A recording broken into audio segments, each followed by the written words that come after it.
Hi, this is Gary with MacMost.com. Let's just take a quick look at yesterday's Apple announcements.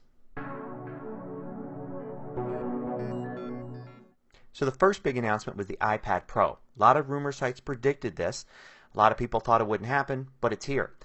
It's a really big screen, about 12.9 inches. So that's kind of like if you were to use the new split view feature, having an iPad screen on the left and an iPad screen on the right that are the same size, more or less, as full iPads. So it's a really cool big screen, and a lot of people are going to really like that for doing things like video editing on it and such.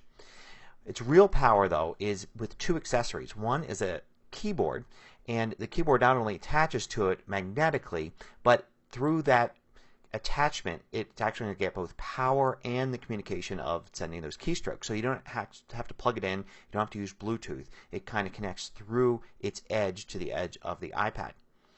The other accessory is the new Apple Pencil. And this is a stylus that you'll be able to use with this for drawing and other things. And it's got some pretty advanced capabilities for a stylus, and with that comes a pretty advanced price, $99, which a lot of styluses are just basically pieces of plastic that you hold in your hand. This one's actually got a lot of tech in it, including a battery, so you have to charge it. It'll be interesting to see how this all works, and probably is going to be a really good device for artists, but maybe if you're not an artist, it won't be useful enough to justify getting an iPad Pro and an Apple Pencil.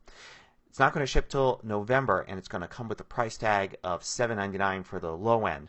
With that, you're going to get an A9X processor, lots of speed upgrades, and of course tons of pixels to go along with that 12.9-inch screen. The other big announcement was for a new Apple TV.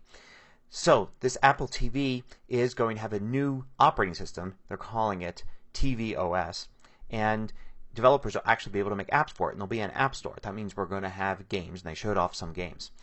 Along with the new Apple TV comes a new remote control, and the new remote control is totally different than the old one. First, it's got a swipe interface, so there's an area at the top that you can swipe with your finger. That will be great for games, and you can use it, to, of course, to control the TV functions as well. And also, you'll be able to talk to a microphone and use Siri. Siri will be on Apple TV, so a lot of functions that now you have to kind of navigate around, you'll be able to get to quickly by just talking and asking Siri to do things for you. The new Apple TV won't be out till late October, and in the meantime it'll give some time for developers to actually create some cool games. Apple also announced new iPhones as expected. So we're going to have the iPhone 6s and the 6s Plus that pretty much look like the 6 and 6 Plus. Big new feature is you'll be able to touch the screen at different pressures, and it will sense how hard you're touching the screen. It's called 3D Touch, and it means there'll be able to be more different types of interactions with the screen. That'll be useful in apps, including games and all sorts of other things.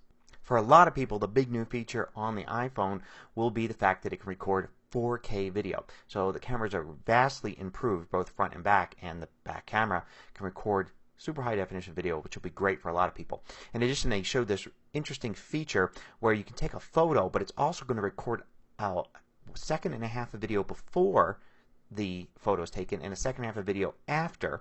So you can look at the photo, and then you can touch the photo on your iPhone or even on other devices like the Mac, and be able to see a little bit of video before and after the touch. So you can see people blink or smile and things like that.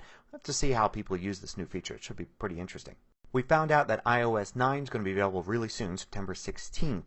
However, they didn't announce a release date for El Capitan, the next version of macOS 10. There are a few other minor announcements. Of course, as expected, there's talk about the Apple Watch operating system that will allow developers to build apps directly for the Apple Watch, so we can expect some better apps there. They also announced an Android app. That's right, an Android app. And what it does, of course, is to help you take your information from your Android device and transfer that to an iPhone.